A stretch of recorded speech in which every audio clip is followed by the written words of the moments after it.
Good evening. Welcome to the Upset Podcast. Tonight we are talking about unfinished business. That's right. We're doing our PELC 2025 recap coming up next. Stay tuned.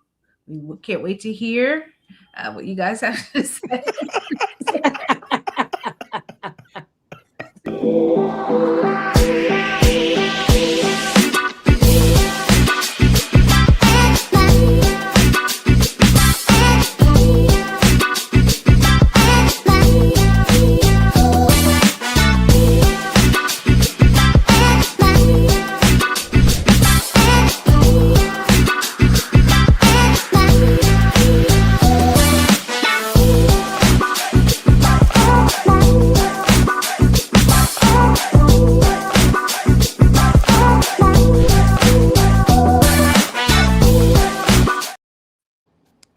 Yes. Once again, welcome back to the Upset Podcast. Thank you for joining us on this Sunday evening. We are excited about our discussion.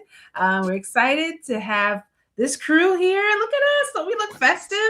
Happy holiday. Ho. Hey. What kind of introduction was that, Tosh? And those ones was like, where's my button? And we hope that you are happy because we here. And that was something. That was nice and original. It was that. Thank you. Really was. We are happy everyone is here. Tally. Hello. Mike Williams, thanks for joining us. Hiya, Mike. We're glad you are here. It feels like Michael Williams is always first in the comment section. Mm-hmm. I feel like he is. Oh, he's up there, if not the first. Yeah. He's among the top five. Right, top three. Yeah. So thanks for being. Before we kind of talk about some current events, I definitely want to shout out some people. Oh, what's up, Jimmy? Jimmy coming home. He's coming back from Maryland. Welcome home. He's almost back home. He's in Allegheny South now. Oh my goodness. He's gonna be right around the corner. Welcome back to Oh, yes. Oh, I'll tell you where he's going. All right. And there is well, you changed your name. You live from New York. You used to say something else, but I forgot what it was.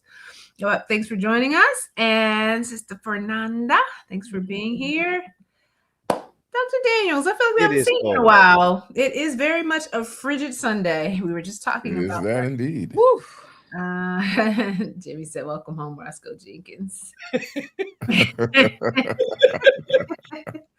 Hello, Susan. Thanks for joining us. Happy that you're here. So, and hello, Yaya.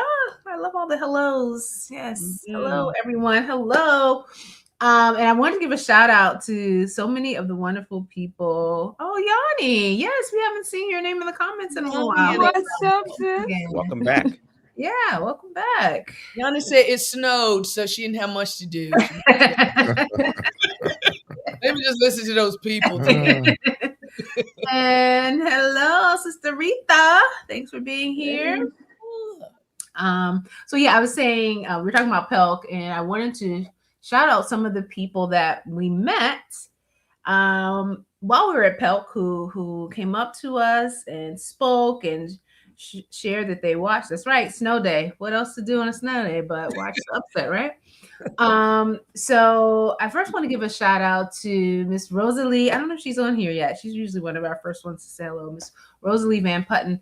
You guys will remember that she often comments. She's one of our biggest participants, and she stopped me. I was walking through the church, Oakwood Church, and she stopped me to say, hello, I know you don't know who I am, but I know who you are. And I immediately went and looked at her name tag. And as soon as I saw the name tag, I knew exactly who she was. I was like, oh my goodness, so good to see you down there in Huntsville. Also got to meet another one of our favorites, Mr. Rodney Smith. It was good to put I remember him. Yes, to a name. He was very, very contrary to things, if I remember correctly. Yes. Yeah. And so we were able to confront him. He seems very proud of his confrontational ways, but it was still Good to see him nonetheless, all of our supporters. And I also I want to give a shout out to Sister Marguerite. Your son, Byron Wells, shared with me that you watch the podcast faithfully.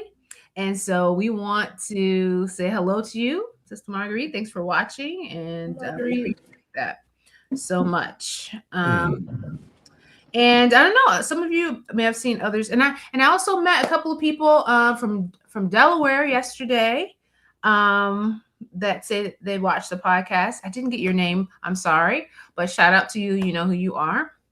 And so it's just great. I feel like that's my favorite part is getting to see people behind this, the comments, or those who are watching that we don't see those numbers, but we don't know the names. So thank you guys for always saying hello and letting us know that you're watching. It means a lot to us. And we appreciate it. I happened to spend last Sabbath up at Paterson, New Jersey, where David Defoe is serving as the interim. And I met several people at Paterson who said, I never met you, but I see you all the time on the upset. And so they feel like they know us. Yeah. And we feel like we know you guys too, based on your comments, those who comment. And when I saw my sister Rosalie, she said, she felt like it was a little bit of a family reunion because being at PELC, she saw you, Marlena, she saw you, GP, she saw you, Novella. And it was like we were like coming together. People that they know from here now. Pat was in Texas, and he said he met a couple people. Oh yes! Oh, shout out to was it the Who? At the Who, yeah. At the Who. World Harvest. Thank you, Who, down there in Houston, Texas, for watching. Wait, Whoville? What's that? Whoville in Houston, Texas? Let me find out. Who is the no pun intended, but who's the pastor there now? Alex Royce. Oh, Royce is that? Oh, wow. Okay. That man has gotten, he was here, he was in California, and now he's in Texas. Now in Florida. Yeah, he's a part of the Advent movement. Oh, Yanni said you've been working since 10 a.m. Woo! Wow. Okay. Well, we appreciate you taking the break with us. And thank you, Myra, for saying we look. Thank you kindly. Yes. Sister Rhonda, happy holidays to you. Holidays, jingle bells. Thank you so much. And yes, thank you, Jimmy, for filling us in. All right. So before we lodge into our PELC recap and highlights, anything in the news? I mean, there was so much that happened over these last few days. But what particularly stood out to you, you all, that you want to mention? I have a couple, but I'll throw it out to you guys first. As a news story, I'm amazed at the fact that the United States of America, under the direction of our current president, launched an attack on an oil tanker in the open waters, seizing the oil tanker, and now saying that they will take the hundreds of millions of gallons of oil that are from it, based on a simple accusation. This is an act of international piracy. Oh, gosh. But this president is doing it, proud of it, and the country almost seems to be accepting it as just, well, that's just the way things are. If someone took one of our ships like that, we would go to war. He would never do that to China. He would never do that to Russia. But because it was a country that has people who might be considered brown, he does it. And I'm amazed I'm praying that God will judge this man. And by judge this man, I'm not saying that he dies. I'm simply saying that God will judge this man and show us the countenance of heaven on what he does. Because if that's what God likes, then show us that God likes that. If God does not like what this man is doing, show us that, but judge this man. Okay. Listen, it seems like every day, every day is something else. Like and it's still only been a year, right? Yes. Not even a year. Not a full year. Yeah. We're still in a year. It's not like exactly like a year. It'll be a year in January the 20th. And even just the blowing up of all of the ships and they're coming from places that are transporting those drugs and feel justified in killing. It was over 85 people. The hypocrisy is galling. I mean, we're killing them because they're bringing drugs, but we're going to pardon a man who was a former president, I believe, of Honduras, who was convicted in our country for bringing drugs. We're going to pardon him. It's the hypocrisy he said recently in a speech, calling African nations feces whole, and I'm using cleaner language, calling them feces whole nations, saying, why can't we get people from places like Denmark and Norway? These are places that, number one, they are democratically socialists. The very people he says he can't stand. Enough. Yeah. It is crazy. Oh, Rhonda shared that starting next year, we'll have to pay to visit Dr. MLK's statue. Have to pay this to visit the statue that's outside. I know that they were saying that they were no longer going to allow for free visits to national parks on MLK Day, but I didn't know they were charging to look at the statue. Wow. I'll double check that one. How are they gonna mercy? They're gonna put up a gate or something, I'm sure. How do you? Because it's pretty big.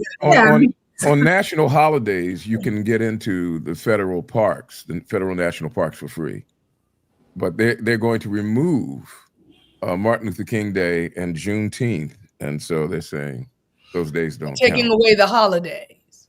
Yeah, and so they won't allow for free visits on those days. Mercy. Yes. Dr. Daniels brought up a couple of things that I was going to bring up that I saw in my timeline. And that was the 2 mass shootings, one at Brown University, and the other was in Australia. Now, I think in the mass shooting at Brown University, the last time I checked, there were 2 who were killed, right? 2 were killed. Yeah, last I heard. None. I think they have a suspect picture. And they do have a suspect. And then in Bondi Beach, it was much more. There were 20. Yeah. It was 26. And this one man tackled the guy who was doing the shooting in Australia. He brave, long. He had a long gun. Yeah. And the guy came up from behind him, tackled him up, took the gun from him. I thought that was real, brave. Yeah. That's one of the things they taught us in our active shooter training. That if you are close enough to the shooter, where you go for it. I mean, because honestly, that's the best chance. There was some talk. I think an officer came to talk to us when I was a kid, and he was saying, say for example, you can get your hand on the gun if you put your finger in between where like the clip is where they press to shoot. If you put your thumb behind there, he said it's gonna break your thumb, but it's gonna save your life because it'll prevent the bullet from coming out. Wow. Yeah. Our friend Sister Novella has gotten more hood advice. I mean, Novella is all about them streets, man. She's not scared. She's not scared. I'm telling you, I was so deeply impressed listening to her. I'm going ahead of us, but go ahead, Novella, talk that talk. Yeah, wow. That's all I know. That's what. And that's the thing, though. You have to be prepared for these situations. I mean, sadly, they're happening so frequently in different places, universities. I mean, at the beach, this Bondi Beach, grocery stores, churches. So we do kind of have to be fortified in knowing. I know. I was watching some video from some students who were kind of sheltering in place. And I guess one student was kind of recording, and they're like all huddled down. It looked like a library or a classroom. And then the police come in, and it shows you the moment where the police come, and of course they all have to raise their hands. And I'm just imagining what that must have been like, to be in school, because it looked like they were in class, and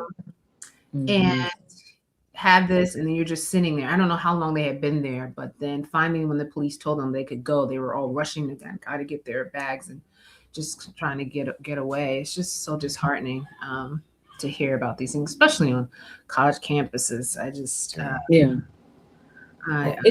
Is this also the anniversary of Sandy Hook? Because I saw someone put up about Sandy Hook. So I don't know if it was just they were feeling it based upon the current shootings or it was the anniversary. I'm not sure. I'm not sure either. And I saw some other connections being made between somebody that was at they were a survivor of a previous shooting only to be now involved around university. So it's like, people are being double traumatized again and again by these mass shootings, and it's just hard to feel safe anywhere. So it's one of those. I love that our audience is sharing some stuff for us. Yaya was referencing we were talking earlier. China is the primary source of fentanyl, yet president wouldn't attack them. He ain't gonna attack no China. No, he's not. And then Fernando, because he's a bully. He attacks only that which he believes to be unable to surmount a reasonable defense. Yeah. But now this one is interesting. Jasmine Crockett running for the Senate. Yeah. I'm, she has every right to run, and I wish her well. I was kind of, James Tallarico, who is also running for the Senate, and who was a state legislator there, is really a decent gentleman. And I was hoping that he would run and he would be in the Senate and Crockett would remain in the House, that way you'd have both of them. But, I don't know how it's going to turn out, but they have two reasonable alternatives to what they have had in Texas. And Jasmine Crockett and James Tallarico. And Reverend Dr. Freddie Haynes is running for that House slot. Okay. Oh, for that Crockett will be vacating? Yes. Okay. Wow, very good. Okay. Really? He said, really? Like, is it really good or really? Yeah, I'm trying to figure out what makes it good. I like Freddie. Why don't you think he'd I like my dog Fido. But why do you think he'd make a good option? Because I've never known him to be involved in anything that demonstrates political acumen. That's why I'm saying what makes it good, besides the fact that he's a pastor of a church. No. He stands for justice in a lot of issues and is public with his stances. I agree with that. I just, I guess being around politics long enough, you realize that if you don't have the skill of knowing how the systems work, it takes you a little while to learn the ropes. He'll get some training. And sometimes strongly advised. Remember what Kamala Harris said? Her mom would say, "Don't just complain, do something about it. Run." Okay. Hey, more power to him. And before we pivot to talk about preachers and a conference that just happened, there was a list of preachers listed by the National Black Church Society, and they named the 25 most effective Christian biblical preachers. And one of those gentlemen was Dr. Mark McCleary, one of the former pastors of the Allegheny East Conference. Wow. We've all had to the gentleman, Yeah. Nice. That's interesting. Where is that published or posted? There's an article. I'm not sure where that link is. I saw someone repost Julian Johnson posted it on his page. Okay. Dr. Julian Johnson did. Find it before we end and share it with everyone. All right, guys. Well, this is we have some unfinished business here on the podcast, which is actually the business of the podcast, which is to talk about PELC 2025. We enjoyed the recap last year, so we say, hey, why not do it again? And joining us for this conversation is a member of the PELC steering committee, but also was one of our preachers this year, along with our own Novella Smith. We have, there he is, looking Pastor Orville. Everybody, good evening. Salam alaikum, my brother. Alaikum salam. Thanks for joining us. We know you have banquet teams going on right now, but double duty. Yeah, we definitely want to at least chat with you for a little bit, being part of the committee, and also about your experience speaking. And so, how much time you have for us? I don't want to. I've got 20 or so minutes. I got 20 or so. All right, now we know what to discuss while you're here. But let's start off with the fact that how PELC comes together, because there's still some people who are not familiar. First of all, I always like to give what the acronym means. Yeah. Pastoral, Evangelism, and Leadership Council. And some people see the conference because of the event. And who is this designed for? What's the target audience for this, Orville, for those who don't know? Well, again, Tasha, thank you for having me on. The entire Upset podcast family, thank you for having me on.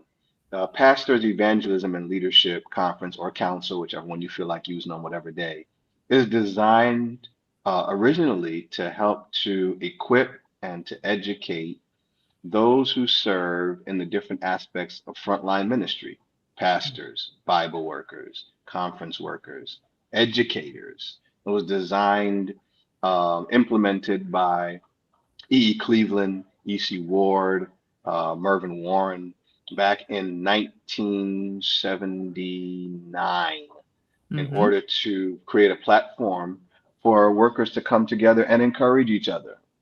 When it was Evangelism Council, there were a lot of moments where they would share different evangelistic stories from around the world. We would, different evangelists would share stories, pastors would share stories. There was encouragement and equipping in the different methods of evangelism, even back then, even though the methods of evangelism had a lot of common denominators, right? So for those of us who had any growing up in the 60s, 70s, 80s, 90s, it was tense. We didn't start really seeing them move to the church in large fashion until maybe the mid 90s. They started using bigger venues. I remember as an adolescent in New York, C.D. Brooks ran a meeting in Brooklyn, and out of that meeting was birthed Queensboro and Kingsboro. And so the whole purpose of the event was to refill and refuel the worker, right? To give some methodologies on how to do effective appeals. What was evangelistic preaching designed to accomplish? How did you organize and administrate an evangelistic meeting? And as the years went by and a transition happened between Mervyn Warren and Freddie Russell, it expanded beyond evangelism to leadership, because you need leadership in order to do evangelism. You need strong leadership in order to have strong evangelism, effective leadership, effective evangelism. And so the two began to work together.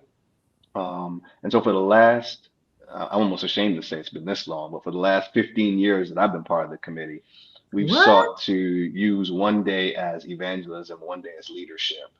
And then as the years go on, it begins to morph into something else. And so now, as Novella can attest, there are 9 sermons that you sit through. And it's really not that uncommon. When it was Evangelism Council, we used to have a 7, and Pastor Telefaro remembers, we used to have a 7. The early service was 7 evening, and the late service was 9 in the evening. Right? That's what that's what it used to be. And so now it's 5 and 7, and sometimes we throw a 12 noon in there. But really, that's the whole genesis and the continuation of PELC. And we're at a season where we need to reimagine again, because ministry looks different in 2025 than it did in 2023 and 2024. That's for sure. I had the privilege of attending the very first one. I was really when it started at Oakwood, because the brethren at the General Conference did not want them to have that meeting. And I will never forget Charlie Joe saying, they told us not to meet, that we did not have permission. And he just repeated it. He said, they told us grown men that we don't have permission. So I remember when it all got started. Here we are, 40 years later. Still 126 years later now. I love that. So also people always ask this question: how does the committee decide who speaks, who the speakers will be for the year? Is there some secret sauce? There is no secret sauce, I will say that. But what there is a democratic process. So, for example, let's take 2025 PELC. Each conference will receive surveys that go out. Well, I should say it better. Each registrant will receive surveys, and we typically try to send to the conference communication directors to send out. But those surveys are viewed. They're sought through. They're looked at. They're mulled over, and we take the observations, the considerations very seriously, because we want people to continue to patronize and to be a part and to come and be equipped. So then we move into a time of prayer, of theme development. What is the theme? And then from the theme, we look to see who has expertise or who has some experience. And all of the experience is not necessarily success. Sometimes it's lesson learned from the experience. What didn't work that can help a pastor out. And so we use the theme to determine speakers. It's a democratic process. We take the suggestions from the surveys, and then of course in the room there's a representative from each conference that sits in the room on the committee. And so because different people attend school or know different people, we get a wide variety of names every year. Every year we get a wide variety of names, and we really do our best to be inclusive of generation and gender, as well as we do not limit it to those who are of different culture groups, because we recognize their importance to regional work as well. So we generally try, and so some of you know we have a Hispanic track, and then of course we have clergy spouses. So we have a few tracks going on at the same time. We don't choose the clergy spouse, we don't choose the Hispanic, but we do try to be inclusive and diverse and open to that the Holy Spirit can use, just different people with different skill sets. And as we all know, iron sharpens iron. Yeah. Before, so you mentioned the theme, which I forgot to ask you. I wanted to start unfinished business. Like, what a theme that was. Where did that come from? Like, why was that the one the committee was like, yeah, that's it for this year? So if some of you remember, in 2024, we had a theme about Jesus. It was Jesus, and it was like practice him, preach him, proclaim him. It was those P alliterative movements. And when we were sitting, we were not convinced that this theme about Jesus was done. Like there was more to be explored with Jesus, right? And so out of that time of prayer and brainstorming came unfinished business. Well, what's unfinished? What's unfinished? Well, here was what was unfinished. We still had a mission to accomplish. We still had outreach that needed to be done. Post pandemic, we are going to be turning over rocks and discovering reimagined methods of ministry, right? How we just rediscover relationships, what that looks like.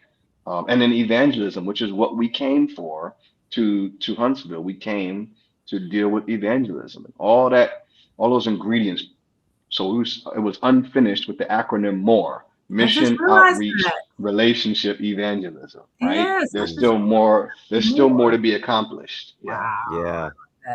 That's deep. A quick question, Sure. Orville. You preached, Novella, you preached.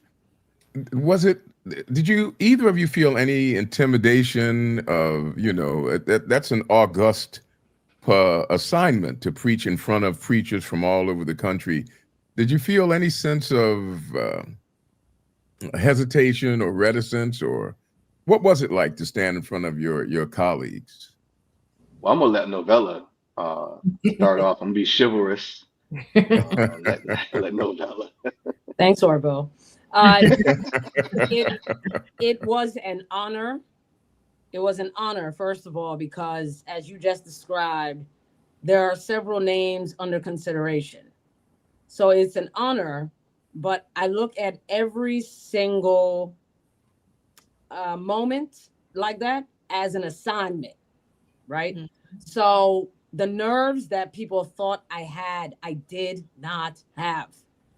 I mean, I couldn't tell you how many people were like, "Develop, oh my goodness," and I was like, "Are you okay?" Like you know, you all right? You know, oh, I know what it's like. And I was like, I don't look or feel like that because I approach everything, whether it's 5 people or 500, as an assignment. And the particular subject that we were assigned is something extremely passionate to my heart. And so I understood why the Lord allowed me to be assigned for it. And so my greatest goal wasn't to worry with who all was there. My greatest goal was to listen. And so I was very focused from when they called me until I said amen and sat down. It was very focused because I'm very passionate about the subject and I didn't want my lived experience to not be conveyed well because I was overthinking or concerned about style or something. I really wanted it to be conveyed the way I believe God so desired from my lived experience. So it was humbling, it was exciting, it was an honor, and it was a focused assignment for me. Orville, you were the anchor man. You were the last man up. What did you feel any sense of pressure following in the wake of all of those great pulpiteers? This is second time, Charlie. He's done it before. Oh, he's a veteran, I see. So, so my nerves or anxiety are the same that they are every Sabbath. That God would lay hands on me to say anything on his behalf is always an honor. And so that's how I am every week. Several years ago, well, at the beginning of my ministry, actually, our former president, Elder Butch Fordham, we were in a conversation. I was sharing with him my nerves after a sermon, and he was, affirming. And he said, the nerves are good. It's a sign that you're open to allowing the Holy Spirit to work with what you don't have. And so that's always been my my pulse, I guess, is that if those nerves aren't there, it's not God, it's me. And so I walked with that same humility and trepidation and nerves frazzled, not because of the moment, but just remaining open. Right? Now, I haven't said all of that. Those people who know me know I'm always reinventing myself as a preacher. I'm always doing it. And I'm always trying not to be predictable. I always try to, stretch myself in a text, think a little deeper, think more theological. And so, like Novella said, after 8 sermons, what else is there to say? And so my fasting, my prayer, my study was, Lord, not be concerned about what there is left to say in terms of there's enough sermons, but what else needs to be said to strengthen somebody going home. Yeah. You know what I always wonder with you guys who have to speak is, with so many people coming ahead of you and having prepared ahead of time, are you ever nervous that you're going to overlap, or do you feel the need to adjust your message if you hear something similar to what you've prepared, or you just keep focused with what I keep on. Okay. I remember one Women's History Month. You have 4 weeks. 3 of the 4 people preached the same text. Wow. And it was different sermons. So even sitting there, I was like, well, if somebody gets up with Luke 15, I'm okay, because you're looking at the lived experience and the perspective that each person comes with from that text. And so it's almost impossible to preach it exact and verbatim. Right. Okay. Yeah. Also in that, I used the quote Wednesday. Charles Booth said, whenever you come to a familiar well, do your best to draw new water out of an old well. And so as you're studying, what God gives Telefaro, he gives me something different. Yeah. And Marlena something different, and Justin and Novella. He gives everybody something different. So it's simply, and then here's the bottom line. Sometimes it's good that the same text is addressed multiple times, because repetition deepens impression. There's probably something out of that text that God wants to anchor into your heart for transformation and for growth and spiritual maturity. So it's never a bad thing. I was telling somebody, Richard Martin. Oh my goodness! On Monday morning, Richard Martin preached from Revelation chapter 1. I think it was like 1 through 11 or 1 through 9 or something. Yeah. The very first evangelism council I went to, Abraham Jules preached that same text. Okay. And Richard approached it in a very contemporary, not that Dr. Jules wasn't good, but that was 1995. 20 years ago. 2000, that's 30 years ago. And Richard stands with the same text. Yeah. And That's makes why it clear. Tasha's not treasurer. She's communications director. Like 95 was that long ago, but it wasn't. Yeah. So no, it's a great thing. And it's always wonderful to hear how God gives fresh perspective to different. It's always, I mean, I so enjoyed myself. The sermons that I could catch, I didn't catch everybody's, but the sermons I did, I so enjoyed myself. It was just refreshing to see the diversity of gifts and approaches to scripture and how they come out. And so we're just thankful, very thankful for that, over and over and over again. Very thankful for that. Yeah. Indeed. Before Dr. Overall has to go, he mentioned before sermons, seminars, a time of learning and growing. How important is it for workers, clergy, everyone in ministry to have a moment at the end of the year to just recharge and connect with others? What does that do to our hearts and souls in ministry? Is that directed to me or to them? Yeah. Yeah. Okay. So when I was with, excuse the background noise. When I was with Freddie Russell at Miracle, he introduced us to this disconnect time where he would go away for like 3 or 4 days, some rural place, no phone, no communication with anybody, and he would just, him and the Lord would sit together, and he would write and come back with this whole vision casting for the church. And then Alex Royce and Courtney Ray, and so we all kind of got into this groove of this thing. I have not been as diligent with it in terms of going away as I would like to. I'm getting ready to go back to it, to be totally honest. But everybody who gives of themselves needs to replenish and recharge. That we can be, and I'm gonna say it anecdotally, but it's very serious. I went through a season when I was on the road a lot, and you can be on the road preaching so much that you're not growing. And so, I'm relishing these days where I'm in a different space and I'm able to pull back. And so the end of the year, last week of the year, I will disconnect.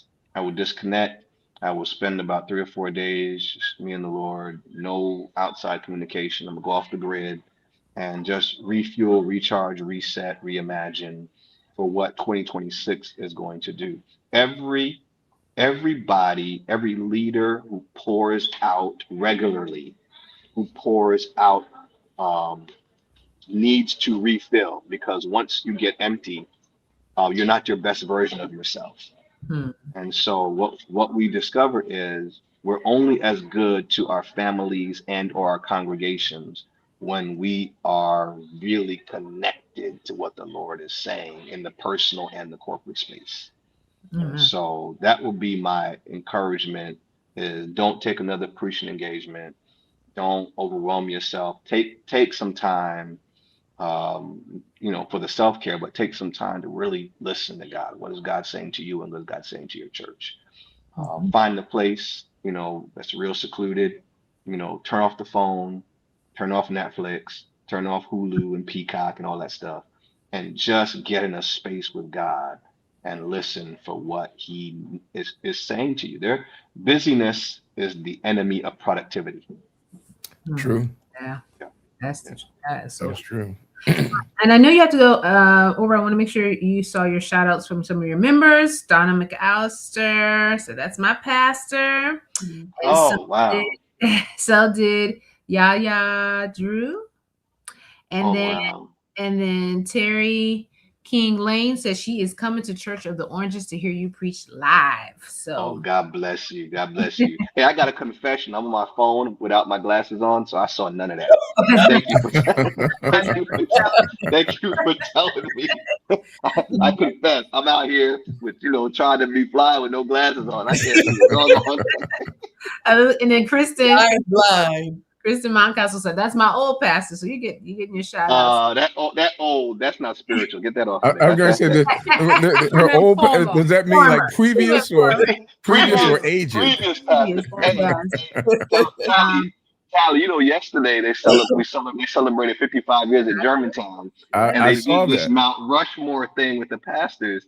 Yes. And I said, is that really Telefaro in the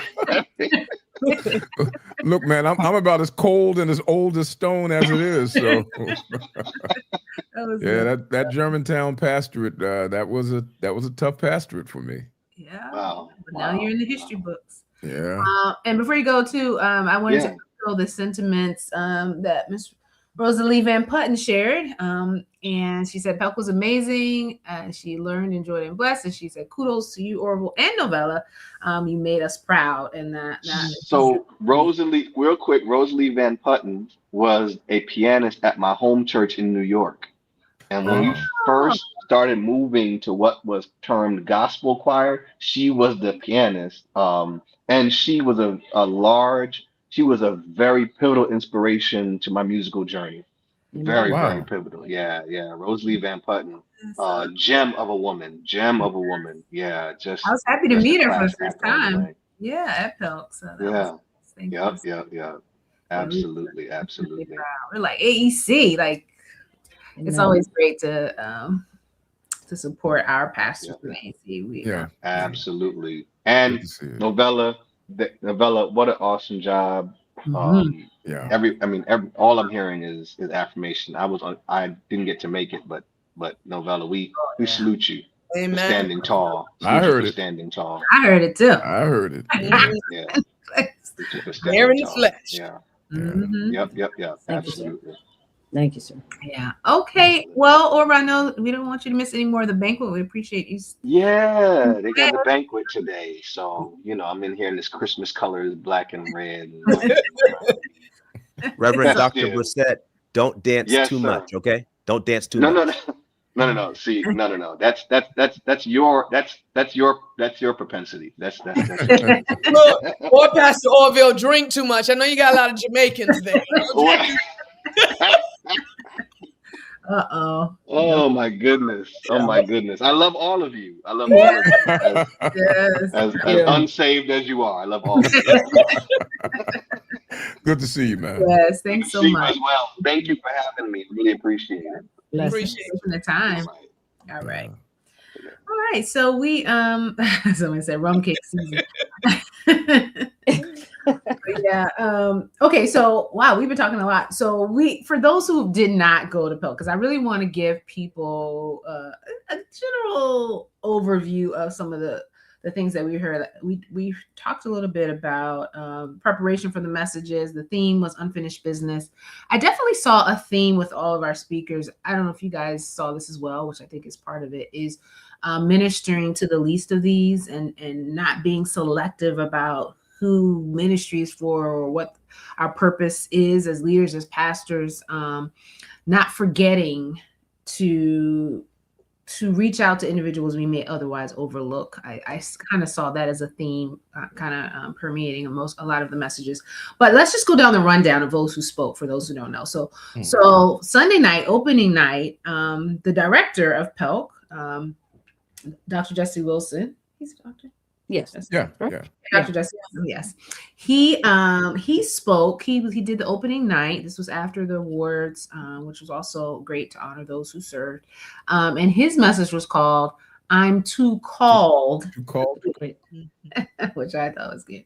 An exceptionally authentic sermon from Yes, it was straight from his heart. It's one of the best sermons I've ever heard Jesse preach, and it was an excellent sermon. Yes, and he talked a lot about, feeling of wanting to quit and how, normalizing that it's natural. He also talked about there may be a time where you do need to separate, separate that might be, to your benefit, so you can come back stronger. And I really thought it was a message that spoke directly to the way many pastors are feeling during this season. And it was also very encouraging at the end to know you're not alone. So I thought that great was sermon. Yeah, great message. And that was Sunday night. And then we moved to, and Orville mentioned this sermon. Richard Martin was on Monday morning. This is the 9 a.m.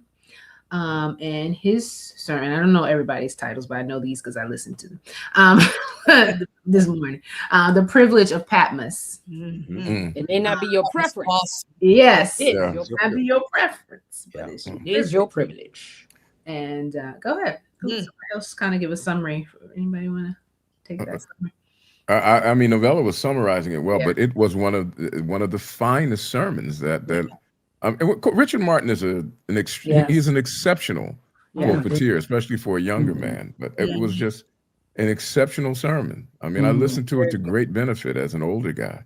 Very eloquent, relevant, provided good history, and still kept you very today and touched the emotion that is very real that pastors have with something not being your preference, but be careful.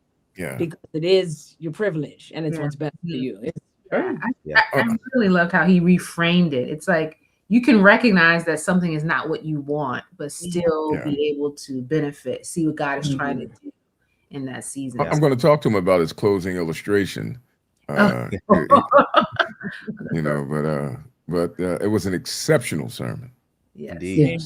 Amen. And then on Monday, also, the next speaker, and I think Novella, you were mentioning that she's definitely one of your favorite speakers. Dr. Danielle Brown. Dr. Danielle Brown. Where is she from? New Jersey is where she pastors. Yes, because I remember in her sermon she mentioned Orville being in New Jersey. So I was like, she must be from New Jersey as well. Also, another powerful message. The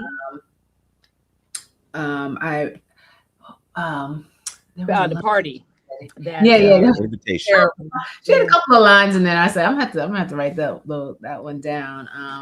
But yeah, and I really felt like her message was one of those that spoke to there's still room. Like, a lot of times with pastors and churches, everybody's trying to feel like, okay, we got these people in, it's enough. Or there's still room for more people. There's no need to try to, cut it off or, not extend the invitation further, which I thought went really well with the theme of unfinished business. There's still more room. There's still more people who need it. There's plenty of space in God's kingdom, and we have to offer it to everyone. Everyone needs to be made aware of this. So, dynamic speaker. That was my first time hearing her. Yeah, mine too. Yeah, really good. And then, so Monday was the day that we had probably the most, because that was the only day that there was a noon service. And so that evening, no, at 5:00, that's when we heard our own Pastor Novella Smith. And, the thing, Novella, that I appreciated the most about your message, and I'm going to tell you this, is that it was so you. Like, you're listening, like, because how people they're one way when they're like in your company, and then when they get up there, it's almost like they become something. You were just, I don't know, like I felt weird having this much pride. And knowing that you were being authentic, knowing that this wasn't a show, this wasn't something you just crafted because it sounded good, knowing that this is literally your life because you've told us about some of these things, you know what I mean? But just the context in which you shared it, I just thought it was very, very authentic, and it settled very, very well in my spirit, and it was very, very encouraging. And I love how you closed your message. Yeah. Your final words. Yeah. Yeah. It was powerful. Powerful. Just, and it was the way it was, you know how some people go the run. Yeah. It was just like, come on, just get up. Just do it. Yeah, just get up. Like, come on now. Stop making excuses, you know? Just do it. Like I don't need to do all this stuff. Y'all know what y'all supposed to do. One of the things I appreciated, and I noted it on my Facebook page, is Novella and the other sisters who preached. It was clear that our sisters were not waiting for permission or looking for approval, that they had taken their place. And she spoke, 10 toes down with prophetic unction and fervor. And it did me proud. Thank you. To see, one of our sisters just holding it down like that. Yeah. Okay. Thank you.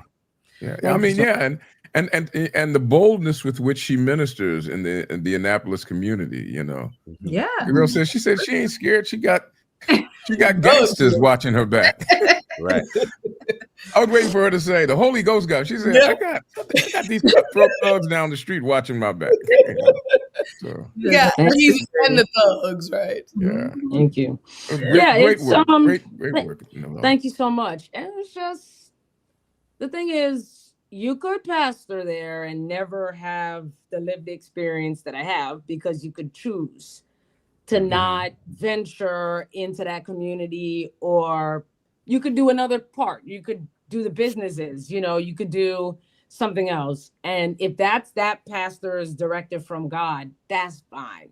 But my directive from God was two things. It was to get the church leaders motivated, like in their mind, to know that they can, right? So because the church is intimate in size, there might be that feeling of we can't. And I don't come from that school of thought. Intimate in size doesn't mean impossible. So we don't use words like small. I let them know we're intimate. And so getting their mindset was one. And then the second one was ministering to the marginalized community, and letting them know that the church is for all of us. Yes. And there's no difference. We're all, Christ is for all of us. And so those are my two missions as a church. And I told my church several months ago, I said, listen, I might not be here to grow the church like exponentially, 75%. That might not be Pastor Smith's job. But Pastor Smith's job is those two things. And then whatever else happens after that is bonus and extra. But if everybody could focus on what their assignment is when God send them somewhere, it'll be all right. It'll be all right. And so for me, that was the heart of everything, is go out there. Everybody, what was the song? People need the Lord. Yeah. Yep. People need the Lord. And so that's it. I don't care who you are. People need the Lord. And so go ahead. Yeah. And you told us people stop making excuses for why you can't do it. And, some you're talking about the leaders saying church members won't let me and all that stuff. Like, no, still do it. Go ahead. Thank you. Just do it. But great message. And a little bug here. Someone messaged me about how they can view the sermons. So you can still view the sermons. There is a fee. There's a fee you have to pay. So it's a registration fee. But it does give you access to not just all of the sermons, but all of the seminars, the music, everything. So it's kind of like being able to get everything. The website is PELC, PELC power.com. I'll put it in the comments. And you'll see where you can access that. To me, it's definitely worth the money. I think right now it's $75. I think it is. I'll double check that, but that was the last price I saw. And then later on in the evening, Monday evening, Dr. William Houston Curtis was the speaker. And he had been there before. He had been there before.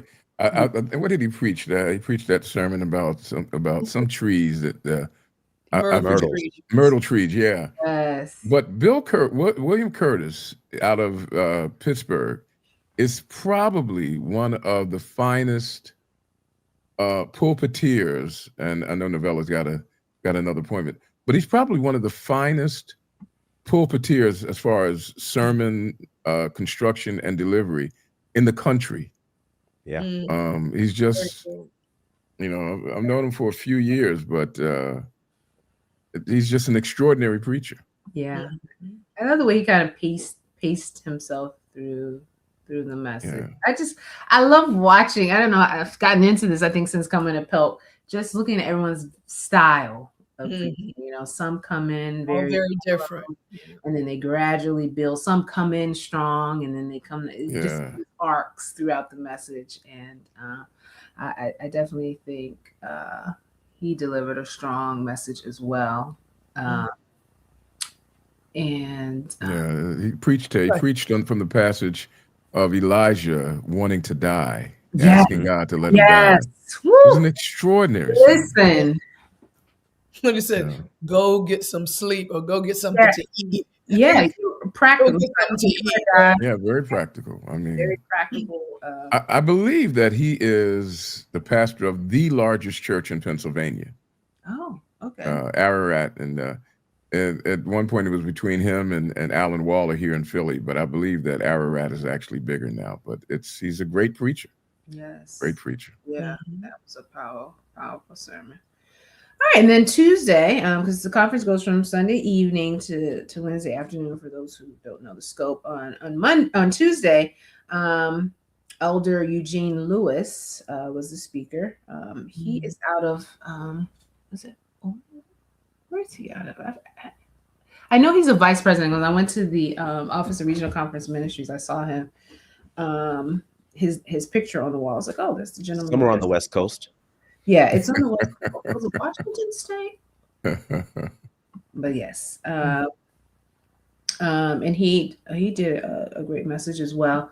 I feel like all of a sudden I'm like because I listened to so many sermons after I listened to these sermons, now I'm like, and but I definitely enjoyed his message. I thought too his delivery was slightly different than I just love seeing the variety of styles. But I definitely think this whole theme of unfinished business really allowed us to see how some people tackled mission, some tackled outreach, like they were saying, some tackled the relationships and evangelism, some tackled them all. And his was a great message as well. And then we had a lot of seminars on Tuesday, and then Stephen Gates. So Stephen Gates is a classmate of mine from Oakwood. So I was so excited to hear him because Steve has always been a pastor. Like at 18, when we first got on Oakwood's campus, he was already the way he was when he preached Tuesday night. So that fieriness and the he definitely has that style of yeah, he was in fifth gear at the intro. He came out guns blazing, and he kept that thing the whole message. That makes it tough though, because you don't have a lot of room to expand when you come out, at the ceiling. I remember Elder Calvin Mosley told me that. He said, "You come out firing, guns blazing." So it makes it tough on you. Yeah. So that was Tuesday at 5:00, and then on Tuesday the evening service was Dr. Dillis Brooks, and another powerful message. Now she dealt with a lot of a lot of hot topics, calling a lot of things on the carpet about our government. She told the men, you're not competent to counsel. Stop trying to counsel these women. You are, and I was like, wow. I don't think I've ever heard anyone just come out and just say that, like from the pulpit. She was getting people told. The male pastor saying, don't do it.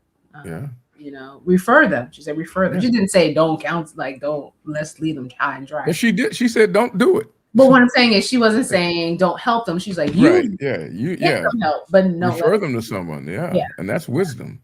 Right. In my last church, I had 3 counselors on retainer. 3. Yeah. And used all 3 of them. Yeah, it was. She. Yes, I will definitely post Only Lily here. Just last year it was 29. You know what? It might be. I was thinking more. It's that much if you start early. Right. And then it goes up gradually, and then on the day of and after it goes up. But it may go back down after the conference. It may go back down. I'm not sure. Yeah, because the reason I was saying that is because I was able to go back and watch, whatever I didn't catch because I registered. And so that was part of my registration fee. But I'll double check before we leave here. For those who, because here it is, purchase access. Now it's $47. Okay. Yeah. So I'll put that link in the chat for those who want to. Yeah. Listen, it's a good worth every penny. It's worthwhile. Yeah. It's worth it. I'm like, I don't know, catch it on YouTube. You may have to copy and paste. It doesn't look like it made it a link. But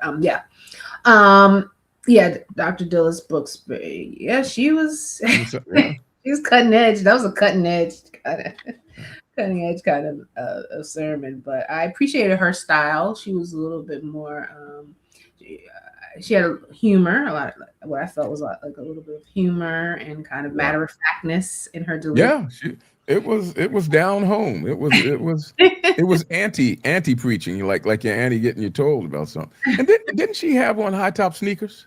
She did. She did. Yeah, I said to myself, now this is a woman who knows how to be herself. Yeah. She worked the stage. She walked. She did. And she's like, yeah. So, and I definitely enjoyed her message. And then that brought us up to Monday morning. Wednesday morning. I'm sorry. I'm going back. Wednesday morning, where Pastor Brissett wrapped it up for us. And he was talking about from the scrolls to the streets, going out from church, not just sitting in church and feeding ourselves, but taking ministry out to the streets to the individuals who need it. And, Orville used to be my pastor as well, as was referenced. And so because I have not heard him speak in a while, like that, it was like, oh, there he is, there's Pastor Brissett. There he is doing his thing. And even his style, he talked a little bit about, kind of how he prepares, but his style, he has a very distinct style as well. He does. A lot of words. Yeah.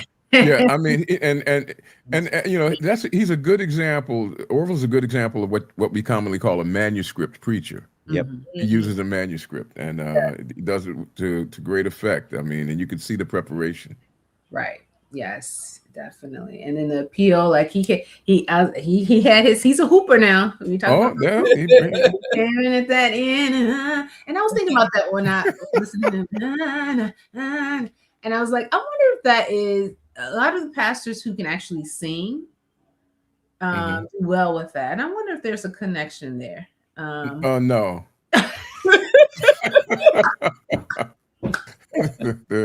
Because you gotta keep it in tune, right? When you there's hooping, modulate. You got there's hooping, and then there's tuning. I mean, they're different versions.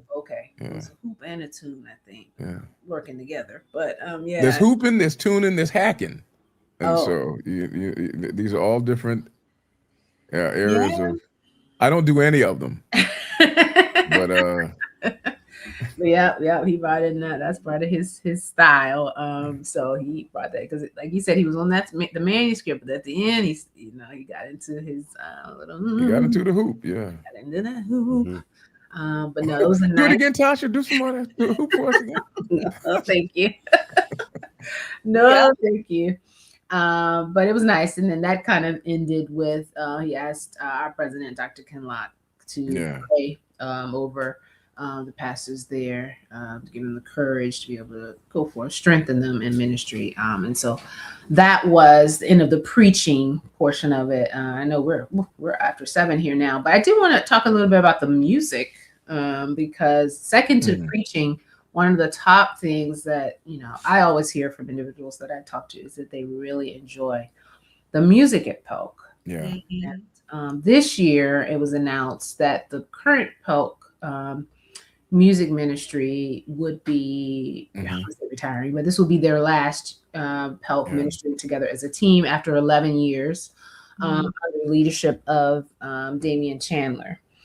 And so there was a lot done to kind of celebrate their ministry. And I know Dr. Wilson was very intentional about thanking him for dealing with the criticism. We know we've even had a podcast about how controversial music can be. And so even at PELC, same type of controversial, there's too much of this, too much of that. But one of the things I've always appreciated about that particular group of ministers is that it really was authentic. It was like, I was talking to someone else, they were like, it's almost like they're worshiping and they're inviting us to do it, but they don't need us. Like we don't do anything. They're good up there worshiping with their own. And there's a sense of vulnerability that I think they each bring as they're sharing musically. And so another shout out to that. I mean, you make an interesting point, though, and that is the idea of a praise team initially was to lead the people in worship. But then the praise team became so professional that the congregation began to watch them. Mm-hmm. And remember what we used to have before service was song service. And everybody joined in together, but now people kind of watch. And I wonder sometimes what the overall impact is when people are watching it and observing and not participating, and not so much participating. Yeah, it is. There's a place for ministry of music where the skilled musician demonstrates the anointing and the unction of their skill. As compared to when the congregation joins in. And if you notice, you didn't get the congregation joining in at all. They just kind of observe and applaud, and raise their hand. Well, I mean, at PELC, many people were standing, but you see that mostly with Adventist churches. But when you see other churches and they're praising, people are on their feet worshiping. A lot of times, they join in a lot of times because they know the songs and so forth. But it's and I just wonder about it. Because West Church has an excellent praise team. Yeah. But the congregation doesn't know the songs. And if they know the songs, they don't know the parts, and so they're just kind of listening and enjoying. And what passes for praise is actually appreciation of skill sometimes. And I just wonder what the impact is. Is it also culture too? Like in Adventist churches, sometimes they just used to sing. If it ain't a hymn, they just used to sitting and listen. Or if it's not an anthem, sometimes when it's a hymn, some just sit and listen. Sometimes. Well, church service worship has become more performative and spectator oriented, especially since the pandemic when we shifted our focus away from what's happening in the building to what's happening on the screen. And we have become spectators by orientation now. And I'm not criticizing, I'm simply observing. And people come to church now the way they go to a restaurant. What's on the menu? Will I enjoy it? And if they don't, then they'll go to the other restaurant, so.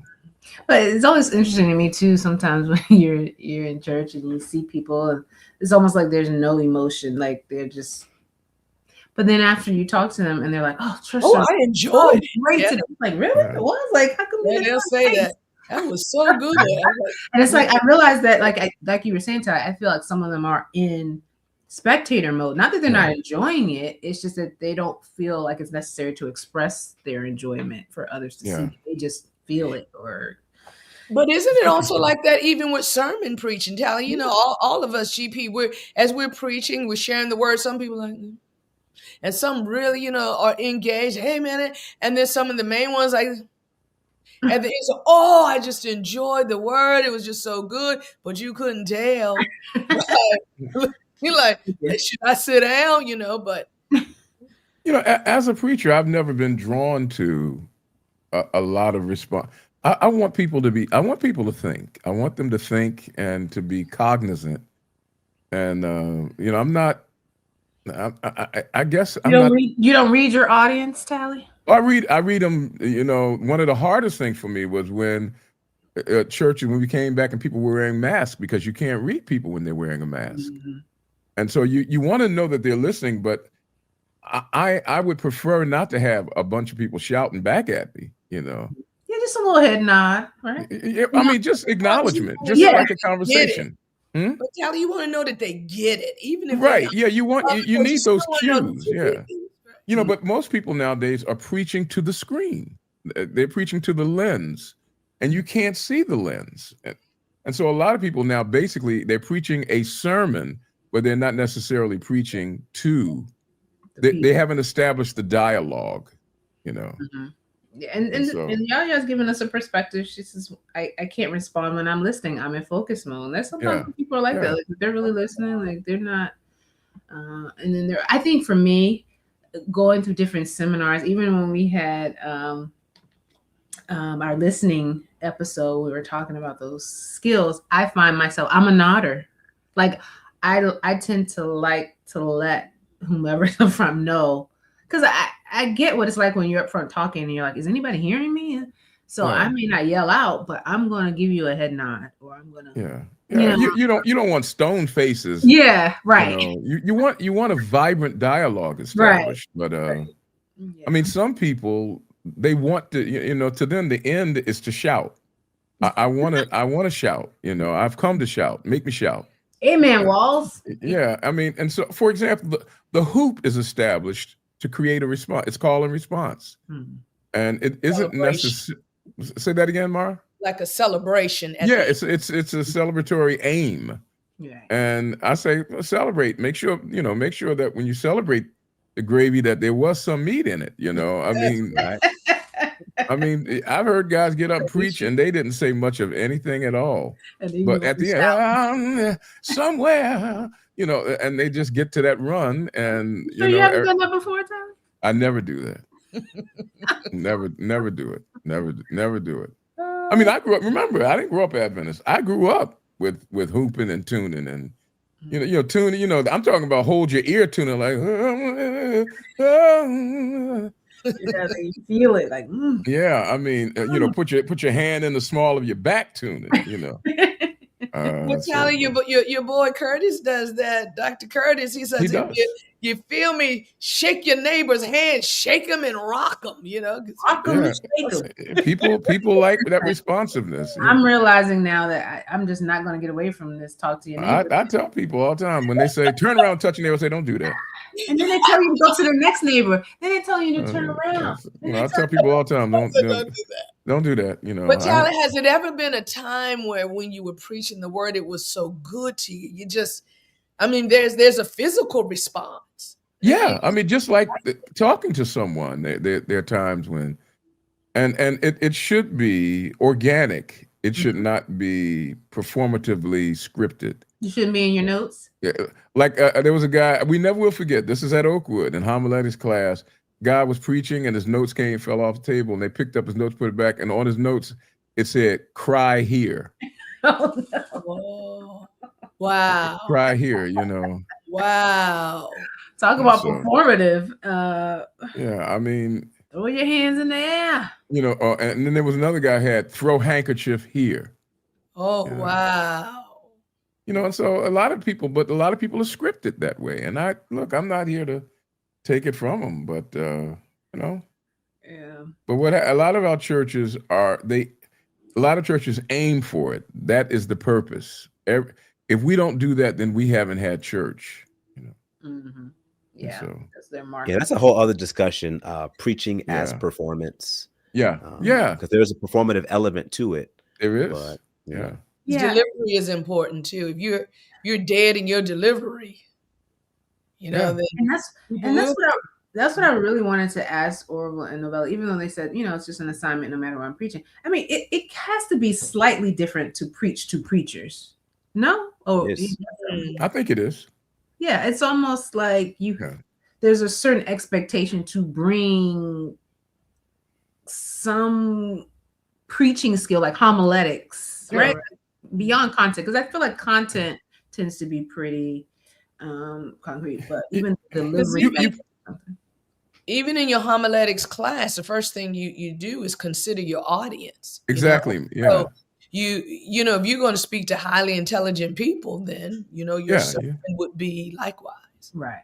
Yeah. So and if you're preaching to preachers, you recognize that there's a certain level of expectations that they may be having, and you want to meet I mean, when Paul preached on Mars Hill to the intellectuals of Athens, he brought a certain thing. I mean, he's quoting from the poet Menander, and he's, like he said, as one of your own poets has said, and so you're aware of your audience, as Marlena said. Okay. Yeah. And because you're speaking to preachers, most of the time they may be very familiar with the word, and so it's important to pull out something that maybe is not as common in those sermons as other times, and everybody wants to learn something different every time. Yeah. Right. Yeah, I like it.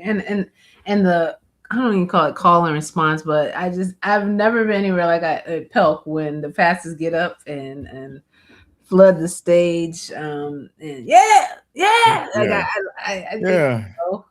Or here's the one that gets me. I don't know when it started, but when you look like something stank in the room and that you've been drinking. Yeah. I mean, that thing, I'm not sure where that came from, how it started, but it's very much a part of the response, And if I might add too, because the same way that preachers have their own style, people have their preference in how they like a sermon spoken to, how they receive a sermon, right? Yeah. So because there are times I'm a loud preacher because that's just how God's given it to me. But I remember at one of my previous churches, one lady says, I don't like all that charismatic preaching. I just like, be quiet, and preach. So I don't like all that noise, And I heard about it, and I tried to be quiet, and it killed me. I was like, ma'am, I love you, but if you want to go over to the state conference and hear sermons, just feel free, because I'm dying. It was like fire shut up in my bones. I couldn't do it, Yeah. But some people, that's what they like. They don't like they feel like all the hoopla, they don't like that. Yeah. But I want them to understand that for the preacher, God gives us a certain style. That's why you saw so much diversity. Tosh is like eating a box of chocolates, right? Gonna get, right? Yeah. But you saw how the Holy Spirit was powerful in all of them. And it is He who gives diversity, right? God gives us the diversity. So I just wanted to share that, because some people might not like certain styles, but yet still, prayerfully the Holy Spirit is working. And I mean, I'm not a pastor. And when I first started going to PELC, I'm just kind of like, I'm just kind of here to observe. I do write an article for the Regional Voice for it. So it's kind of I was kind of taking it in as just like a reporting assignment.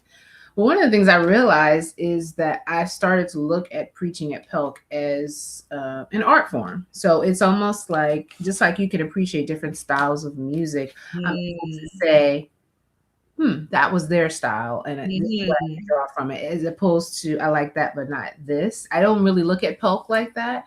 I like to see the variety. There are some messages, I will say, that hit a little bit more home to me than others. It could be based on their style, it could be based on their content, it could be based on your experience, what you're going exactly what I can relate to.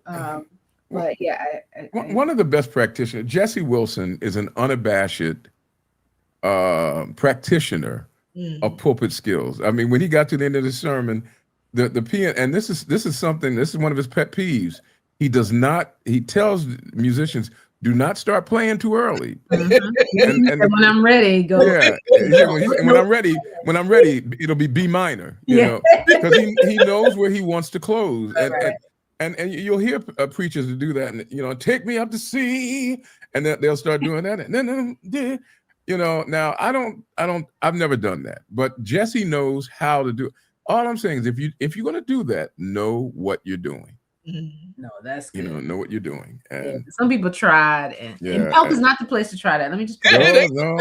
You have not mastered that. Not tried. You need to ride a horse that you done ridden before. Don't come up there. Don't be new at PELC.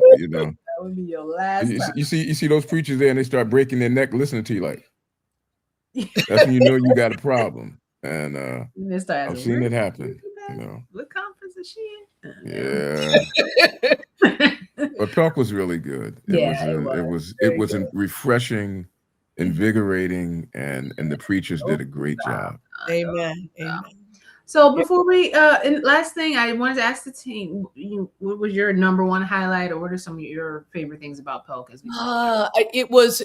You know how when you eat and you get full and you still got all this other good stuff on the plate. It was like that because I can't say that one sermon was bad. They were all really good. They were really all good. The one that really spoke to me and what I'm going through right now was the privilege of Patmos. I think it really spoke to me because I was, kind of going through some stuff with church and the way the pastor, Doc Rich, just brought it.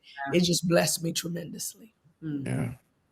I was partial to William Curtis's exposition on Elijah, and that one, and of course, I enjoy listening to the praise team, especially when they "Send the Rain" is one of my favorite songs. That was powerful. Like you feel it. Like it builds. When you're in the room and you feel like I don't know, it's like I feel it. Like literally, physically feel like this. It was really good. Music was awesome. The music was awesome. Yeah. I appreciate all the music, and every sermon spoke to me. I needed to hear everything, and the seminars were awesome. I went to PELC with my tank on E, and I left refilled again. Giving out everything. You were like in third row. I saw you. I saw him a couple times. He just made his way right up to the front, like front and center. Front and center. I'm here for it. We didn't talk much about the seminars, but for those who are interested in going ahead and purchasing, you will get all of the seminars. And I wasn't able to go to all of them, but I will mention one of them that stuck out to me, and that was the one that was led by Dr. Keith Burton. And what's the name of the group? It's pretty much a group of Black Adventists. Yay bars. That's it. Yes, that was really good. Researchers. Yeah. I thought you said gay bars. A bar. Oh, okay. Gay bars. Yeah. I said, man, we really have progressed. So yeah, they were talking a lot about, justice, Eurocentric influence, and what research share. I mean, they're very research based, so it's not just people just talking off the top. Like they had done extensive research. They were sharing about it, and a little hot in there. It's gonna get a little confrontational. I want to say confrontational, but I liked it. I don't like confrontation, but I like when people are direct. Yeah. You know what I mean? So when someone says one thing and someone says, "Thank you for your comments, but this is how I'm," and that came up with a whole conversation about 3ABN. Which really wasn't part of the conversation, but because it was brought up at the mic, Keith Burton, Dr. Keith Burton addressed why he personally does not support it, which I thought he made some good points. But what I really liked is that they wanted to continue the conversation. There was an opportunity to have dialogue, which was what came about with the Q&A experience. I did not get to go to the follow-up meeting, but I was like, the more we talk about these things, maybe we can actually get somewhere with making progress. But yeah, I liked it. I was like, this sounds like a upset podcast episode right here. But yeah, it would be an upset. Yep. But so for those who did not attend PELC, we hope we've given you an idea of what it was like. And if you do decide to go ahead and purchase that $47 package, let us know what you think. You heard our perspective. Let us know what you think. I mean, sometimes you just need some good concentrated preaching. And that PELC playlist, that'll do it. It'll do it for you. With something for everybody and everything. So, and not just pastors. And I want to say that even though a lot of the messages speak specifically to pastors, a lot of them can speak to you as well in your situations, whatever you may be facing as a leader or just as an individual trying to make it through life. There's something for you as well. As we close, I want to just congratulate Waverly Alston. He did his annual Christmas concert. It was extraordinary. It was extraordinary, and ask everyone to pray for one of my young people at the West Philadelphia Church. His name is William. He's a brilliant young man. He's in the hospital at Children's Hospital right now, and he's facing some challenges. Just remember William and keep him in mind for me. Absolutely. Okay. Will do. Definitely will do that. Well, thank you guys. I know we've gone a little over, but there was a lot to talk about. And the fact that we even did it in an hour is remarkable because it's very We did it in an hour? Your clock don't work? Well, before we weren't talking about PELC. We were talking about other things. About the actual PELC stuff. Okay. Based on 3 days of content or 3.5 days of content, we tried to summarize it for everyone. But thank you guys for watching, and we will be back here next week. We will be back here. Next week is kind of our topic go-around show. We'll be talking a little bit about the holidays, some of the questions that you guys have put in the chat that we have not addressed yet. And so come ready next week for kind of our little take on various things, and also an update on what's happening with Upset in 2026. Or is anything happening with Upset? Why is Tally laughing? Tasha said, I'm not ready to close yet. That was ready to go. He's like, all right now. I got you. But anyway, all right, guys. All right, everybody. Thanks for watching. Happy holiday. Merry Christmas.